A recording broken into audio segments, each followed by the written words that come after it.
Down in Australia, in Byron Bay, and I was playing this thing called the Uplift Festival, which was a festival there. They brought together all these kind of indigenous leaders from all over the world. They had like the Tibetan monks there, they had Aboriginal leaders there, they had Native American people from here, indigenous people, First Nation people from Canada. It was really like far out.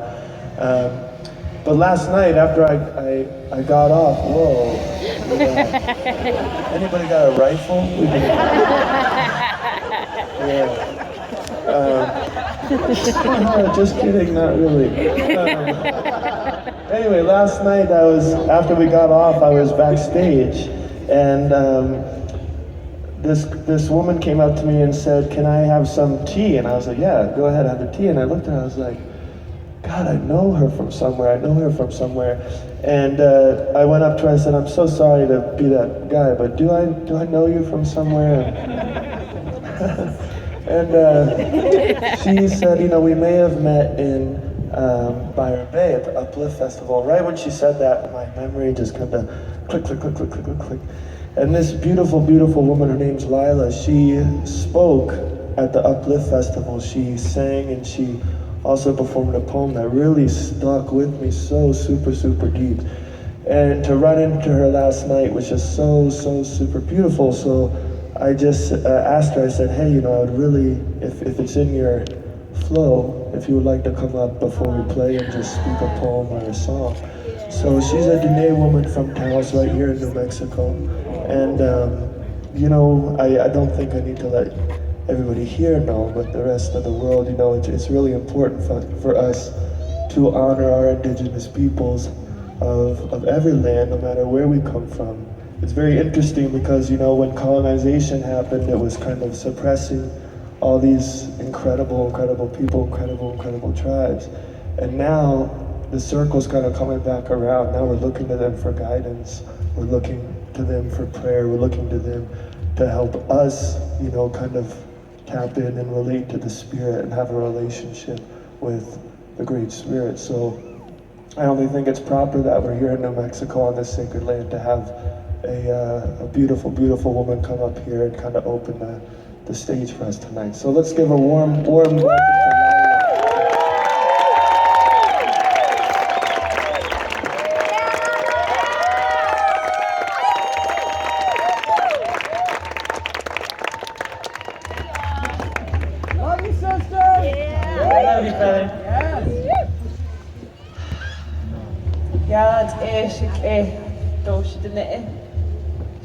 Lila Junior Nanisht Ejit Hachini, Slido Haska, Idina Bashishi, Ashin de Shichedo, Belagana de Chanel. Taos, New Mexico, Dave Nashan, Aquat Ego de Nas on the Ashley. My name's Lila June, and I'm of the Black Charcoal Street clan of the Dene people. And I'm really honored. Thank you, brother, for allowing me to speak and to share with you my heart, because I love each and every one of you so much. And this gives me an opportunity to tell you just how much I love you. And he was saying, that it's coming full circle and we're looking to indigenous peoples for wisdom. I find that very ironic, because I think a big reason that European Americans resonate with indigenous culture and indigenous ceremony is because within our culture, European Americans see their own ancient indigenous culture. And it awakens their DNA and it helps them to remember who they were. Because it wasn't too long ago that 6 to 9 million women of Europe were burned alive, drowned alive, dismembered alive, raped, beaten, and tortured as witches. And so they just found an effigy in German soil. It was a clay figure of a woman, which represents Mother Earth, the goddess. When they carbon dated this effigy, it was found in German soil in 2009. They dated it to 40,000 years ago. This is how long European peoples have been honoring the earth, honoring women, and honoring the feminine. And the funny thing is too, is I'm half European and half Navajo. Some Cheyenne and Muskogee and things going on in there too, but I went back to Europe. I went to Europe and I scaled a mountain near Geneva, and she spoke to me. And so just like I have to remember my sacred mountains here, European Americans need to remember their sacred mountains back home. Pray to them. Even if you can't see them in this lifetime, pray to them. They're still there. They're waiting for us to wake them up. This goes for African American peoples, Australian Americans, Asian Americans, however we ended up on this great turtle island. We all have a place that we come from that is sacred, and we all have ancestors that we descend from who are beautiful and who are honorable. And I want to honor those 6 to 9 million grandmothers tonight and say, I see you, I love you, and I'm gonna keep praying for you. Hey. So, anyways, let's get to some poetry. Maybe turn the echo down a little bit. Oh, it's over here. All right.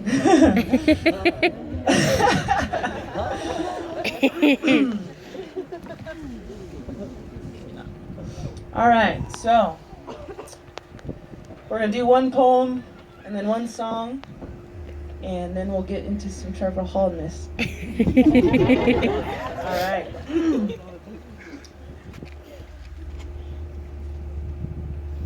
It is dawn.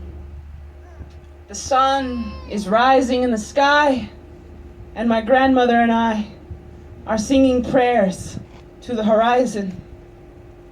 This morning she is teaching me the meaning of Honjon. Although there's no translation from Denepazad, the Navajo language, into English, every living being knows what Honjon means. For Honjon is your every eyelash.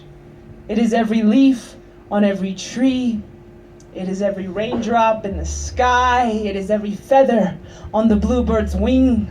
Honjon is undeniable beauty. And my grandmother knows this well, for she speaks a language that grew out of the desert floors, like red stone arms reaching into the sky and praising creation for all of its brilliance. Honjon is remembering that we are a part of the earth's brilliance. Humanity is a part of the earth's brilliance. And my grandmother knows this well, for she speaks the language of Lokatjagai snowstorms. She speaks the language of hooves hitting the dirt on birthdays, for she was a midwife and she would gallop to the women in labor. And she became fluent in the language of suffering mothers, and she became fluent in the language of joyful mothers, fluent in the language of handing a glowing newborn to its creator. Honjon is an experience, but it is not something you can experience alone. The eagles tell us as they lock talons in the stratosphere and fall to the earth as one. Honjon is inter-joy. And my grandmother knows this well, for she speaks the language of the male rain, which shoots lightning boys through the sky and pummels the green corn children and huddles the horses against the cliff sides in the early afternoon. She also speaks the language of the female rain, which sends the scent of dust and sage into our holons, into our homes, and casts rainbows in the sky. Astane, we know what Honjon means. And each and every one of you here, you know what Honjon means. And I believe that deep down inside, we know what Honjon does not mean. Like the days we walk in fear, like the days we walk in sadness, like the days we lived for money, or like the days when I lived for fame, or like the day when the conquistadors came, the conquerors, climbed down from their horses and asked us if they could buy the mountains. Now, we knew this was not Honjon, because we knew you could not own a mountain, but we knew we could make it Honjon once again. So we took their silver coins, and we took their silver swords, and we melted them with fire and buffalo hide bellows, and recast it into beautiful squash blossom jewelry pieces, yes, and placed it around their necks. We took the silver helmets straight off of their heads and transformed it into a fearless beauty. We made jewelry. Honjon is the healing of broken bones. Honjon is the healing of broken spirits. It is the healing of our broken hearts. Honjon is the prayer that carried my mother's people through genocide and disease. It's why I'm standing here today. Honjon is the prayer that will carry all of us through anything, through global warming, through this global fear that dances like a shadow in our minds. This morning, my grandmother is teaching me something very important.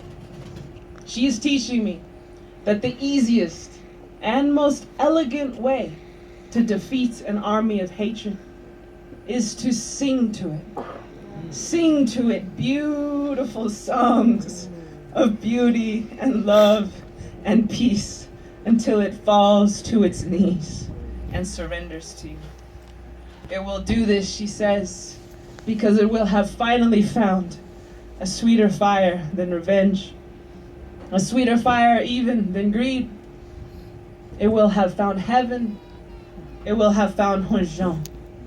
And so, my grandmother is talking to the colors of the sky at dawn, and she is saying, Honjon Haslin, Honjon Haslin, Honjon Haslin, Honjon Haslin, which means beauty and joy are restored again.